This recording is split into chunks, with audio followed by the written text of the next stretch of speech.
Welcome back to another video. We're playing Touchstarved today. This is a dark fantasy visual novel. I'm not really sure what this is, to be honest. But we're gonna hit new game. I'm very excited, actually. This is the demo. It's the prologue. Content warning. I'm the older audience. Mature content that includes, but is not limited to, horror, graphic, violence, strong language, alcohol and drug references, injury and dismemberment? Please, player discretion is advised. You got it. If you accept the content warning, please click to proceed. I do. Ooh. In Touchstarved, your choices matter. The decisions you make may result in unique dialogue, interactions, or even choices in red text, which contain exclusive content. Try playing through the demo more than once and choosing different options. You might even uncover a secret ending. And remember, there are no wrong choices, only interesting ones. Choose wisely and save often. Okay, controls. Choose your name. Canon. Choose your pronouns. This world began to unravel long before you were born. Whoa. It began with fogfall. Spectral mist bled from the seams where reality wore so thin it split. And from that fog emerged monsters, inhuman beings with unnatural powers. Some possessed language and intellect. Others were mindless beasts driven by little more than the desire to slaughter. As cities fell and unrest spread, humans united in their fear while monsters thrived in the chaos. And then there's you. That's not funny. You're not even sure if you're human. You were born cursed with hands that alter the minds of anyone you touch. Choose your backstory. Let's go. Okay. The unnamed, a fallen oracle. You were raised as an oracle in a remote temple. The priest claimed your touch bestowed enlightenment, but a visiting mage revealed your curse for what it is. Following the mage's word, you fled in search of the cenobium. You regularly experience unnatural premonitions that rattle your body and soul. An innate sixth sense gives you a heightened awareness of hidden supernatural presences around you. That's cool. The Hound, a forsaken thief. You were raised by society's outcasts, criminals who accepted you when nobody else would. Your partner in crime, a friend since childhood, helped you steal enough money for a curse, then betrayed you? They left you with only enough coin to travel to the cenobium, your last hope. You have sharply honed social intuition. You can survive and even thrive in the violent underbelly of any city, using your experience with the underworld to get ahead. The Alchemist, an abandoned mage. Ooh, that sounds really sad. An exiled cenobium mage took you in as a child, raising you as her apprentice. She seemed to take pity on your curse, but you discovered that she was cultivating you as a test subject? How horrifying! You fled to the cenobium seeking a cure.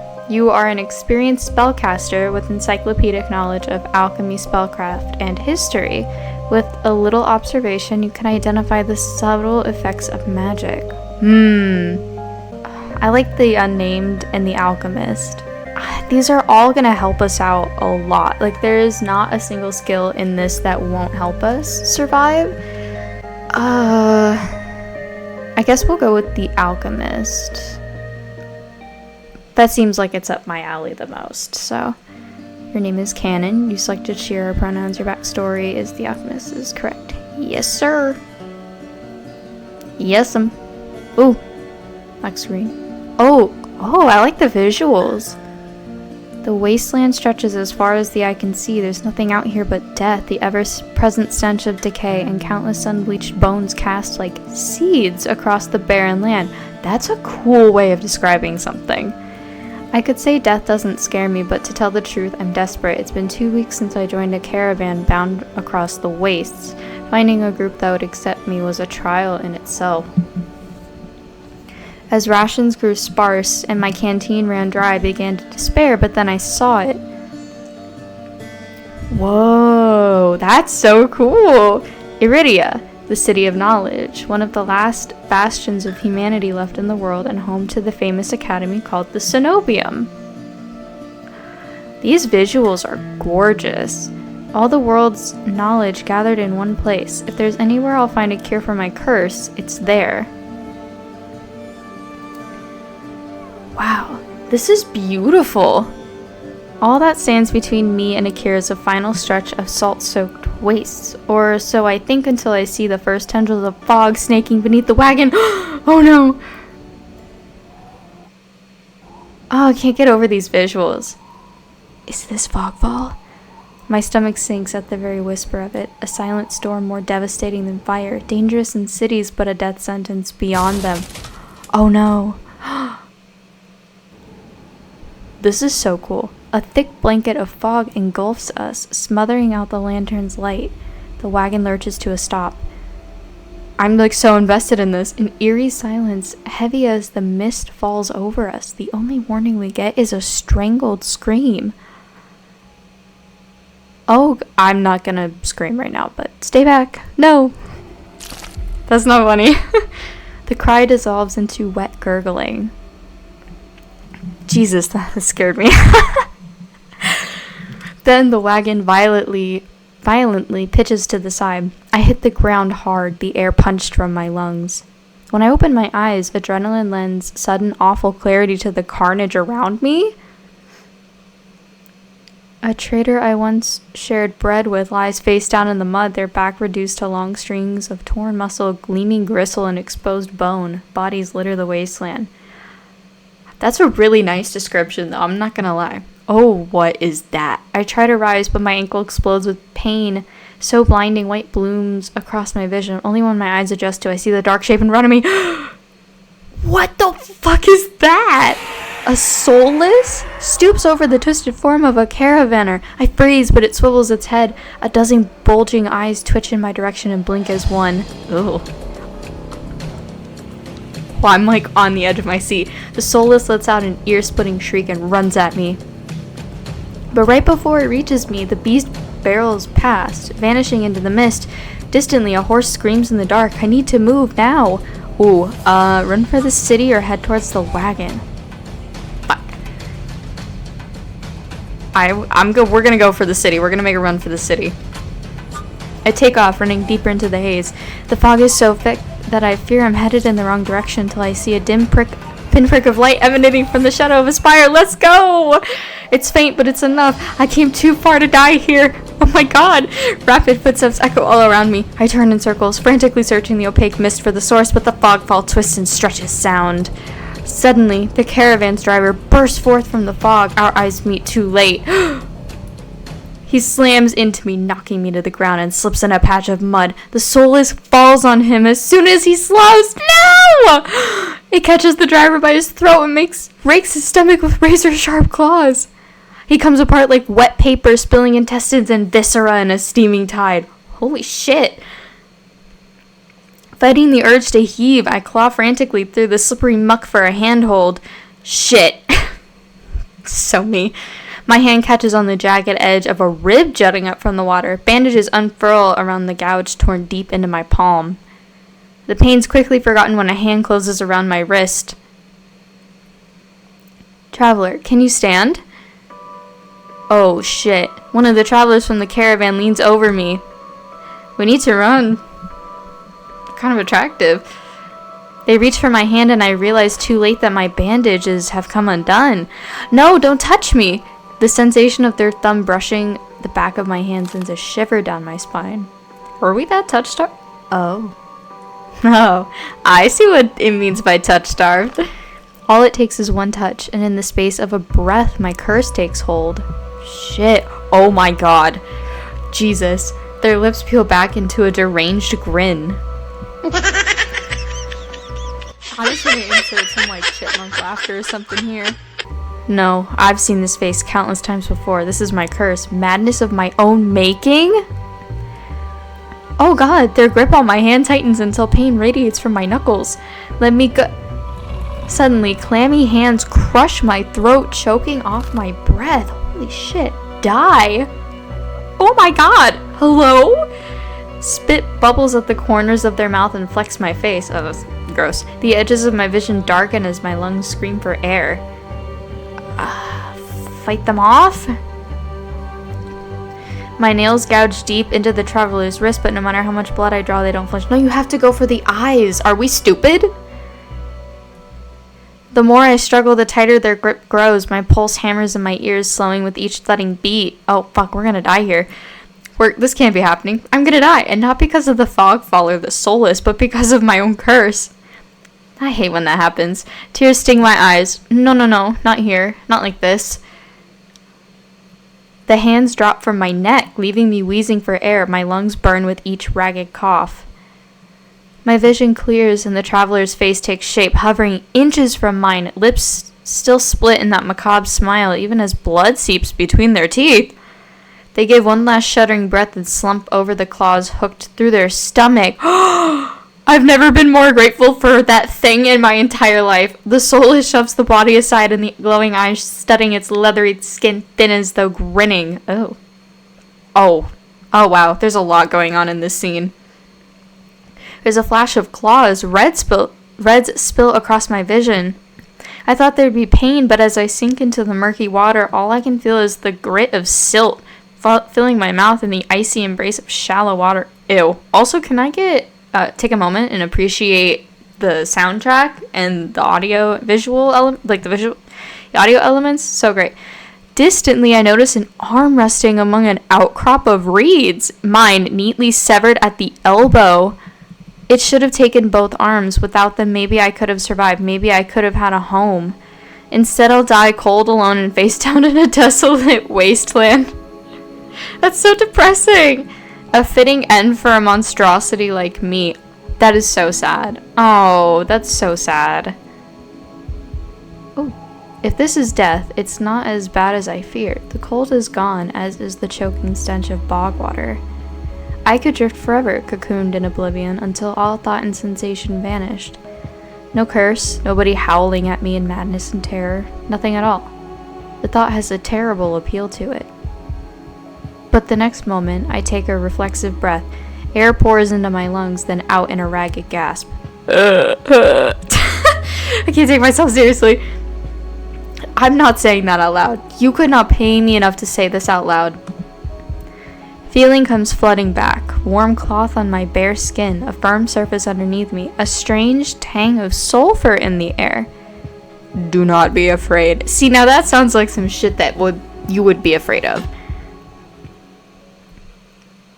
Hey, look at this one here, Balditch. Hello, sailor. I twist my head toward the voice. Tears flood my bleary vision at the bright glow of lamplight. Try not to move. The voice is calm, steady, and commanding, but more importantly, it's a stranger's voice. Well, we ain't gonna be strangers for that much longer. One thought cuts through my mental fog. I have no idea who this is, and I'm completely at their mercy. See, that's where we're gonna differ, because I would not have a problem with that. Stay away from me. My words come out in little more than a creaky whisper. I clamp my mouth shut, hating how weak and helpless I sound. Oh no, I'm so weak and helpless in front of a handsome man. No. Who the hell is this? I'd probably sit up. I'd probably try to sit up. I manage to push myself up on one elbow, but my head swims and my surroundings give an alarming lurch. A stubborn patient. Oh, he's a doctor. I'm sick. I don't have the strength to dignify that with a response. Instead, I pull the sheet up higher and wipe my eyes until my vision clears. Oh, wow.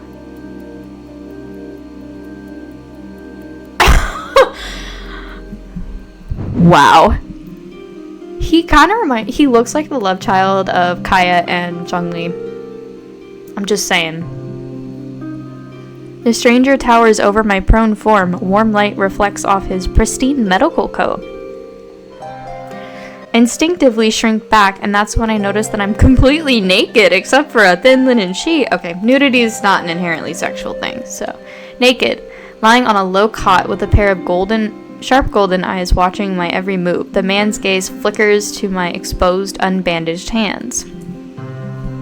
I should have put band-aids on my hands for this, but I didn't know that was gonna happen. I plunged my hands under the sheet to hide them from sight, though it's too late. He must have noticed what they look like. Girl, we are naked. You see, this is a man that has absolutely seen us naked. Why are you worried about what our hands look like? Strange, cursed, inhuman. I brace myself for his inevitable... Can I talk? I brace myself for his inevitable suspicion and disgust, but his expression doesn't even flicker from that courteous smile. He just watches in placid silence as I struggle to make sense of my surroundings. Why is that me? Where am I? Who are you? Be calm. You are safe here. Whoever this is, he clearly has no idea who or what I am. I've never been safe anywhere with anyone. Oh, for the love of... He is so fine. This is making it very difficult to keep reading. Even my own mentor, my teacher, thought I was nothing but a convenient specimen to be used and discarded. Okay, that's sad. That, makes me sad. I scowl, pulling the sheet protectively around myself.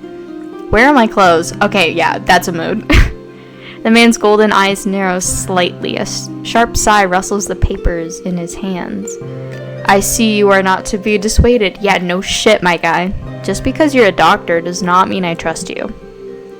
Your clothes were torn to shreds when I found you, but I procured replacements.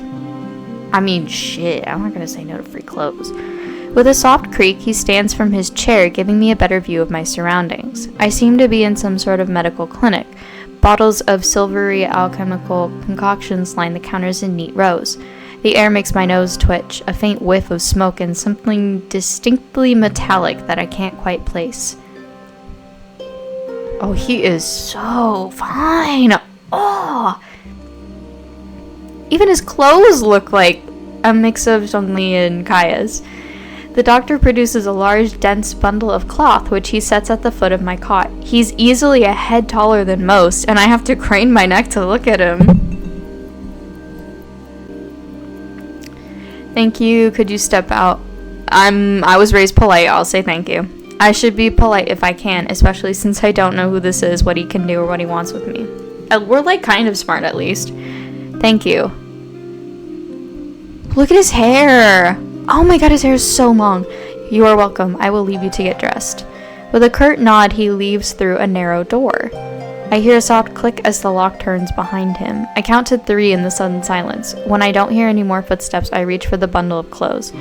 An itch on my elbow stops me short. Oh yeah, we lost our arm. I reach down absently to rub at it, then freeze when my fingers meet a neat line of stitches. I know what I saw. That beast took my arm clean off. And yet my arm shows no sign of injury apart from the black stitches poking through my skin. I gingerly flex my fingers, feeling my heart race at the sensation. This is impossible. I should be dead, or at the very least gasping out my last breaths. I squeeze my eyes shut, waiting for the pleasant dream to unravel, to wake up bleeding out in the swamp. Okay, why the fuck would you want that? I'm being really aggressive.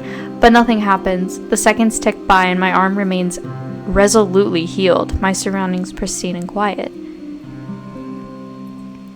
In numb disbelief, I reach for the replacement clothes and begin stiffly pulling them on.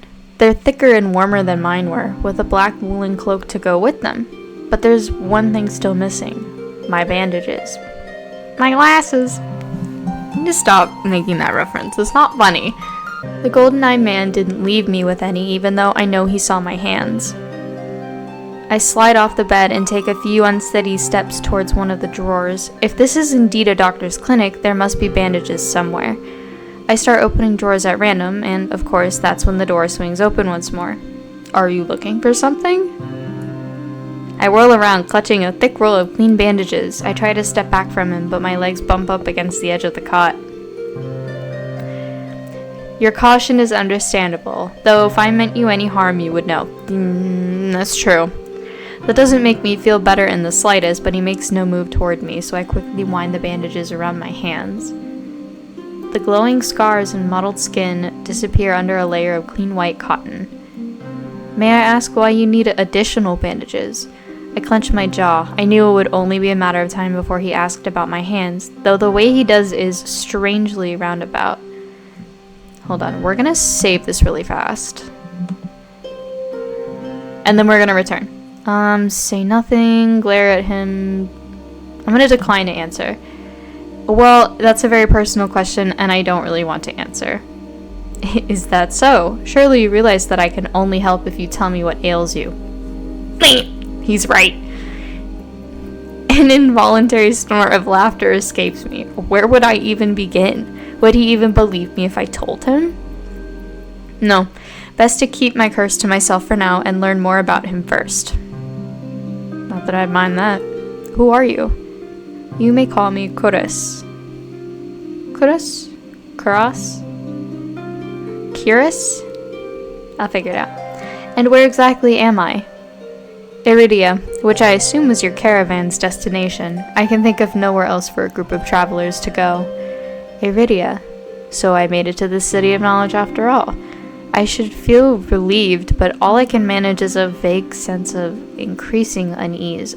Yeah, honestly, me too. I love the music. The music is so good. How did I end up here?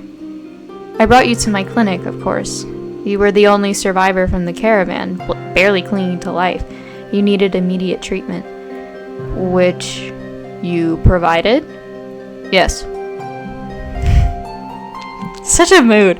He says it so simply, as if I'm a small child and he's explaining basic addition to me. I frown and flex the fingers on my recently healed arm. Aside from being a bit stiff, it feels fine, thoroughly attached to me. You're saying that you stitched my arm back on. Pardon?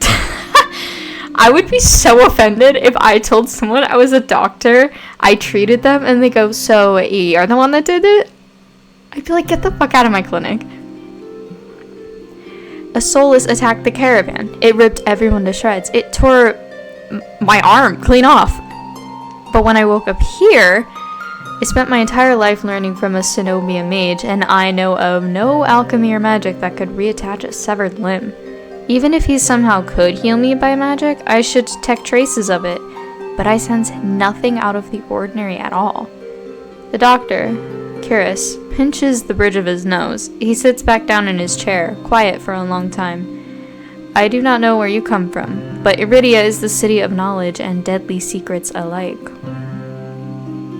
You got any deadly secrets you like to show me? I'm trying to rizz up the doctor and it's not working. Information is power, and it is most unwise to give or receive it freely. Since you have refused to divulge your secrets, I will not divulge mine. I do not even know your name. You are new to Iridia, so I will overlook this specific breach of etiquette. However, you should not expect others to extend the same courtesy. Do you understand? He looks pointedly at my freshly bandaged hands. Loath though I am to admit it, he has a point. I'm also a complete stranger to him, and if he's telling the truth, he saved my life. I take a deep, steadying breath. This time, when I speak, I sound a bit more like myself. Cannon. My name is Cannon. It is a pleasure to meet you, Cannon. It's a pleasure to meet you. There's a little more warmth in his smile, his polite demeanor back in an instant. Okay, thank you for saving me. Thank you for saving my life. Figured it's like the nicest thing I could do. I chance a smile in return. Even if he won't explain how he did the impossible, there's no doubt in my mind that I'd be dead if not for Kiris. Think nothing of it. I'm not sure if he's just being excessively courteous, but his words only raise more urgent questions. But I have to ask, why did you save me? You don't know me. The question seems to startle Kiris. Look at his face! He's so handsome. Oh my god. I could hardly leave you to die in the waste. That's the most romantic thing anyone's ever said to me. Assisting those in need is the very essence of a doctor's duty. That is true. I've never met a doctor who also handed out free clothes. My fingers find the edge of the cloak. There's a subtle but delicately embroidered pattern around the hem. I try not to think about what kind of price Kuris might ask for such well-made clothes. No, I suppose not. So he knows. Forgive my presumption, I rarely come across so fascinating a patient. I blink. What did he just say? I simply meant that few would cling to their life so resolutely or brave such a perilous journey to Irvidia. Did we just make this man flustered? I think we did. Look at his face! I could not help being curious about you, Canon. His voice dips to a soft murmur and he abruptly looks away from me. You're pretty curious yourself. I don't know what to say to that.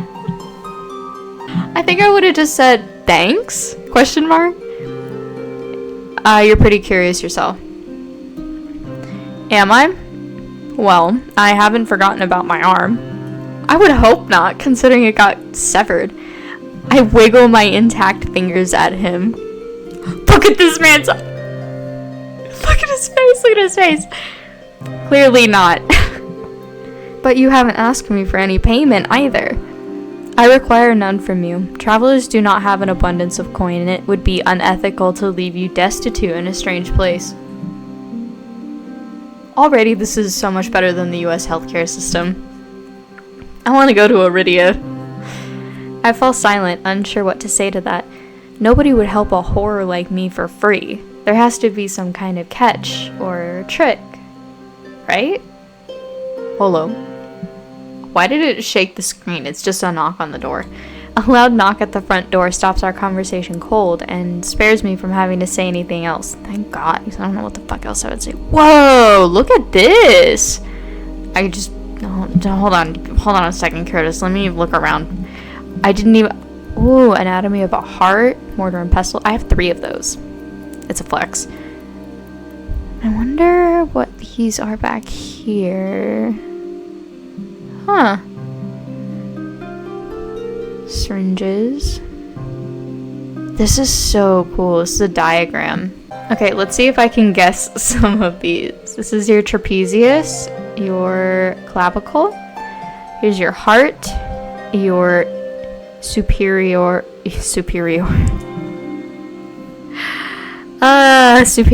aorta. These are your pectoralis, and then over here you have your pectoralis minor.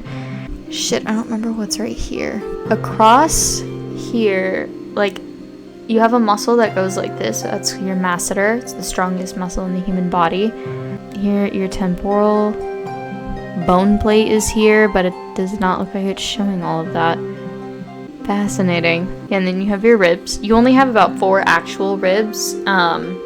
If you put your hand on the side of your body like this and like lay it out, that is how far out the actual bone of your ribs go. The rest is all cartilage. And then you only have about 4 actual ribs that encase like the heart and then the top part of your lungs. And then the rest are just called floating ribs because they're made of cartilage. That was your anatomy lesson for the day. Okay, sorry, Curtis. Let's get back to it. Duty calls. Unfortunately, you are not my only patient today. I'll be back for you. Don't even worry about it. The knocking grows more insistent, and Curtis lets out a tired sigh. Please wait your turn. Though he says it quietly, the clamor on the other side of the door abruptly stops. Do you need anything before you leave, Canon? Don't ask me that question. Oh. Between the soulless attack and my miraculous survival, I had almost forgotten why I came to Irvidia in the first place. I need directions to the cenobium. The cenobium? The look on his face is downright chilling. Oh, whoa, we said the wrong thing. He pauses, choosing his words with cold deliberation when he speaks again. Whatever you seek, it is very unlikely you will find it there. What do you mean? What do you mean, my guy? The cenobium's gates open for precious few visitors. Even if they did, you would not like what you found inside.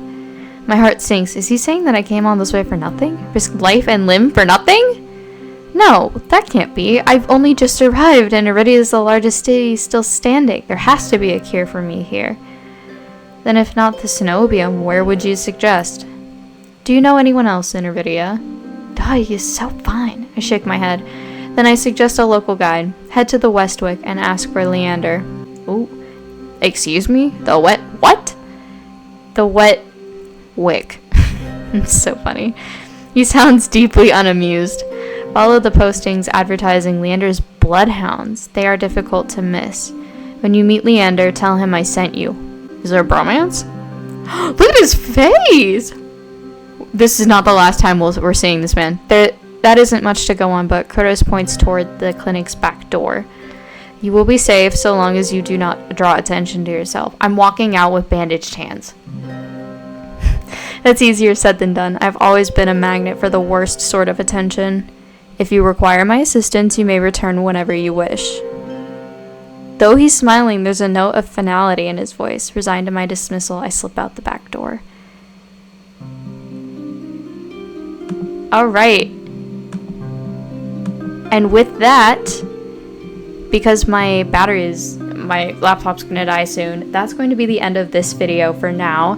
This is only the prologue. This is probably halfway through the prologue, I want to say. I will be recording more of this, I promise. I have to charge my laptop. So thank you all so much for watching. We are going to find Leander and his bloodhounds, I guess. So again, thank you so much for watching, and remember, get off your phone, go to bed, get some water, read a book, eat something, eat some vegetables. The holidays are over, and have a great day, night, spring, summer, fall, winter, wherever you are, and I will see you all in the next video. Bye.